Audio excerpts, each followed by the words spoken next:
네, 여러 가지 현안들 얘기하고 있습니다. 상암동 한시 청년 시간이고요. 권지웅 민주당 전 비상대책위원, 함슬 국민의힘 전 중앙홍보위원 두 분과 함께 얘기 나누고 있습니다. 자, 청년의 시선이어서 좀 산뜻한 것도 있고요. 또 기존의 어떤 입장, 진영 입장을 대변하는 시선도 있고 여러분들께서 판단하시기 바랍니다. 국민의힘 얘기로 넘어가 볼게요. 이분은 법무부 장관입니다. 법무부 장관 하기 전까진 검사였어요. 네. 그런데 이분이 요즘 정치권에서 너무 많이 등장하시는 것 같아요. 대통령보다 많이 나와요. 그러니까요. 예. 자, 한동훈 장관 당대표 차출설 어떻게 보십니까? 저는 일단은 정치는 99.99999 순환소수 참여하신다고 보고요. 네. 할 거다. 네, 네. 그리고 정치에는 올 거다. 네, 네네. 근데 당 대표는 이번에 안 나오실 거라고 생각합니다. 그럼 24년 총선이라고 생각하시나요? 한동훈 예, 장관은? 저는 한동훈 장관이 굉장히 요즘 신기하면서도 또 가슴 벅차실 거라고 네. 생각합니다. 나는 내 할 일을 하고 내가 하고 싶은 말을 하는데 세상이 나를 이렇게 만들어주네. 나도 내가 이렇게 될 줄 몰랐다. 이렇게 네. 될 것 같습니다.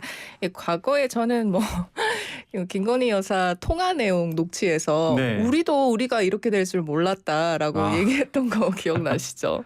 네. 저는 그게 갑자기 생각이 나는데 대통령 우리가 상상이나 했던가 이런 얘기도 하면서 한동훈 장관이 지금 대권 후보에서 여권에서는 늘 상위 랭크 되고 계시죠. 정치는 하실 거라고 보고요. 그 집권당이기 때문에 일단은 이제 야당일 때 저쪽 대통령 공격하거나 그런 상황은 네. 아니기 때문에 정통 코스를 밟으실 것 같아요. 황금 네. 배지를 먼저 다실 거라고 생각하고요. 당대표는 안 나올 것 같습니다. 왜냐하면 당대표가 되신 다음에 걸어가야 될 길도 너무 길고 그리고 지금의 국민의힘 구성원이 이제 딱 갖춰진 게 미래통합당과 지금의 국민의힘이거든요. 대표적으로 황교안 전 대표가 있고 이준석 전 대표가 있는데 이 두 분이 말로가 안 좋았습니다. 네. 지금 굳이 지금부터 당대표를 되실 필요는 없으실 것 같다는 생각이 듭니다. 타산지석 때문에 안 하실 것 같습니다. 네. 함슬 위원의 말을 조금 덧붙여서 질문을 드려야 될 것 같아요. 대통령을 많이 될 줄 몰랐다라는 말도 그렇고 한동훈 장관 말도 그렇고 어떻게 보면 야당에서 좀 체급을 키워주는 성향도 있잖아요. 한동훈 장관의 등판론 어떻게 보십니까? 그러니까 일단은 한동훈 장관께서는 말씀하신 대로 정치에 나갈 것 같아요. 그러니까 지금 국민을 보고 정부를 운영하는 게 아니라 야당을 쳐다보고 싸우고 있잖아요. 약간 그런 이미지가 있죠. 그러니까 네. 그래서 이제 더 뉴스거리가 네. 되고 그래서 인지도가 높아진 건 맞는데 국무위원으로서는 이미 약간 뭐랄까 그 자질이 야당이랑 싸우는 정치인의 모습으로 더 이 스스로를 드러내고 계신 것 같아서 이미 그렇고. 정치인이다. 네. 국민을 위해서 싸우고 계시는 네. 거잖아요. 네. 글쎄요. 그렇게 볼까요? 하여튼 그렇고. 근데 이제 사실은 저는 한동훈 장관의 어떤 그 여당 당대표 출마설의 배경은 사실 윤석열 대통령의 당무 개입과 연결돼요. 그런 거잖아요. 지금 이제 당대표 하겠다고 하는 국민의힘 의원들이 있는데 마음에 안 든다는 거지 않습니까? 예, 조영 원내대표의 입을 때문에. 통해서 물론 이제 그 주체가 윤석열 대통령인지 아니면 조영 원내대표인지는 알 수는 없지만 맥락상 지금 윤석열 대통령이 당대표 누가 됐으면 좋을지 고민하고 있다는 맥락에서 지금 있는 선수들 별로니까 새로운 사람을 찾아봐라 라고 하는 것에 대한 거예요. 근데 이게 정말 우려스러운 게 여당이라 하더라도 국회입니다. 네. 그리고 정당이고요. 그러면 대통령은 국민의 대통령이지만 여당은 여당 나름대로의 역할을 해야 돼요. 근데 지금 그것이 아니라 그냥 윤석열 대통령이 줄 세우는 여당이 되는 것이죠. 그 말로가 좋을까? 이런 생각은 들어요. 예를 들면 박근혜 정부 때 옥새 파동이 있고 이러저러 했지만 그것도 역시나 줄 세우는 과정에서 되려 정치가 엉망이 됐던 거지 않습니까? 네. 그러니까 이번에도 그 힘이 너무 강하니까 그러면 한동훈 장관 정도는 윤석열 대통령이 윤허해 주지 않을까. 이렇게 되면서 이 이야기가 나온 거라서 그 자체로 좀 우려스럽게 봐야 될 부분이 있다 싶습니다. 예.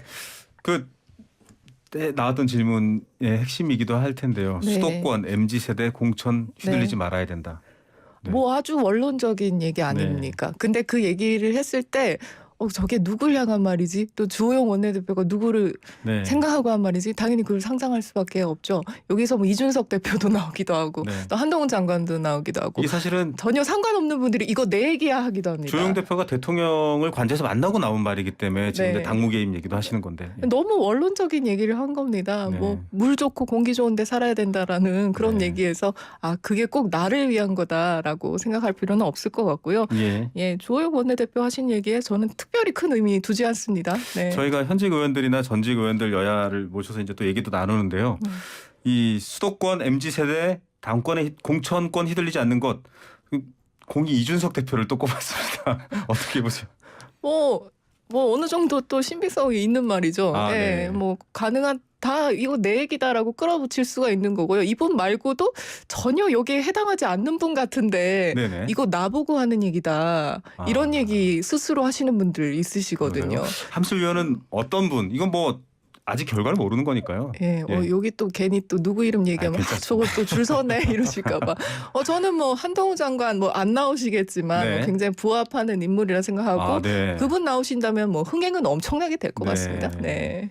이미 뭐 황교안 전 대표도 나오고 하고 네네. 있고 이미 그래서 나오셨습니다. 오래전부터 강신업 모르셨나? 그분도 아, 네. 변호사도 지금 예. 출마해서 아마 흥행은 되지 않을까 맞다. 싶은데 근데 예. 사실은 웃긴 거죠. 예를 들면 총선을 위해서 수도권 그리고 MZ 세대에 어떤 피력할 수 있는 대표가 돼야 된다라고 하면서 그 대표가 보이잖아요. 저는 유승민 전 의원이라든지 네. 이준석 전 대표가 거기에 부합하는 인물이라고 생각합니다. 역시 상대적으로. 민주당이 좋아하는 인물이군요. 그게 아니라 예를 들면 그냥 여론조사에 그렇게 나와요. 네. 예를 들면 한동훈 장관의 지지율은 그냥 윤석열 대통령의 지지율과 거의 겹칩니다. 우리가 더 대구, 높을 수도 그리고 있습니다. 네. 60대, 70대에서. 네.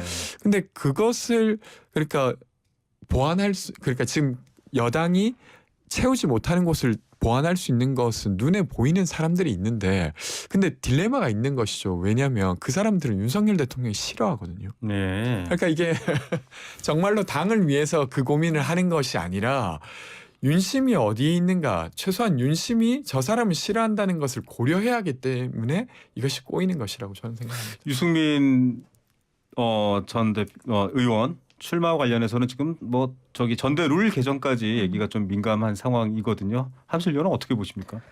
지금 기존은 7대 3입니다. 네. 7대 3인데 이것을 여의도 연구원 같은 경우에는 8대 2로 했을 경우에는 어떤 결과가 있을 네. 것인가 이미 조사가 들어갔고요.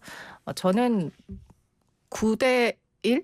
네. 10대 0, 아예 100%로 당심으로? 그냥 당심으로 해도 괜찮다라고 보는 이유가 지금 국민의힘 당원이 70만에서 80만 명입니다. 네. 굉장히 많은 숫자죠.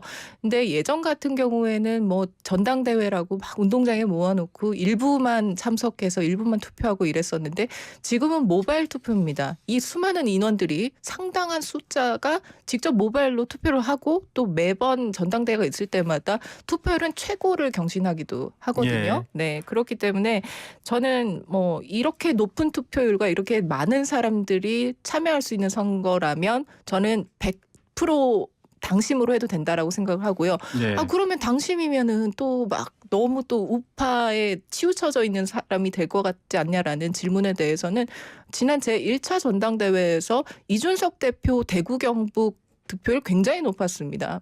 그 각각의 당원분들도 충분히 합리적인 판단을 하시고 총선에 반영했을 때 누가 가장 유리한 당대표일까를 판단하시기 때문에 저는 9대 1, 10대 0도 괜찮다. 그러나 8대 2로 마무리될 것 같다라고 생각합니다. 네. 전대룰에도 당무 개입의 여지가 있습니다.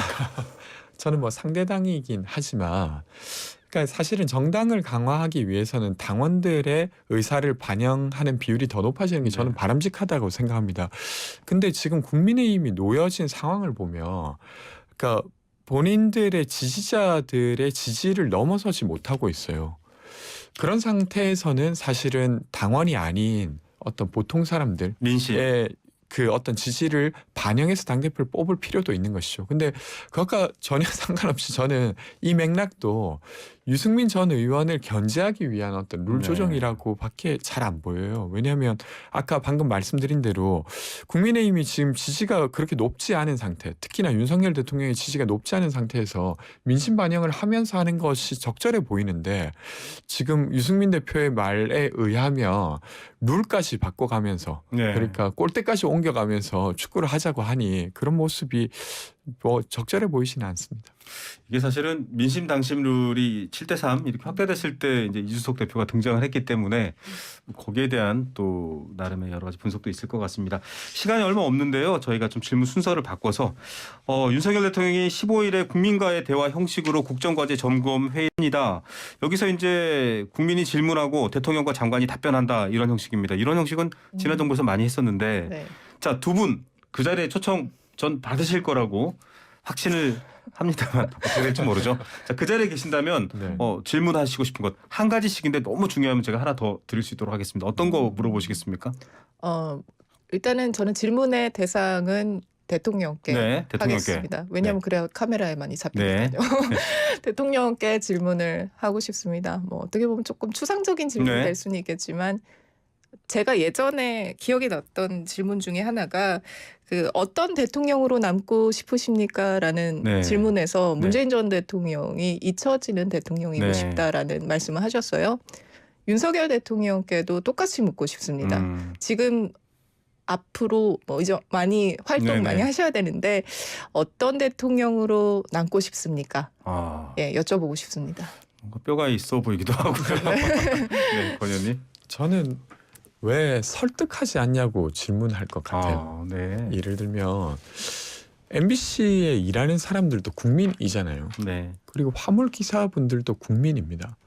그러니까 그 사람들이 그냥 악마가 아니에요. 네. 근데 그 사람들에게 설득을 왜 하지 않나? 그리고 그 싸움을 지켜보는 국민들을 왜 설득하지 않나? 이렇게 좀 질문하고 싶어요. 그러니까 네. 대통령이라고 하는 거 그냥 어떤 국민의 힘의 총재가 아니잖아요. 네. 국민의 대통령인데 왜 그 일을 하시지 않으실까?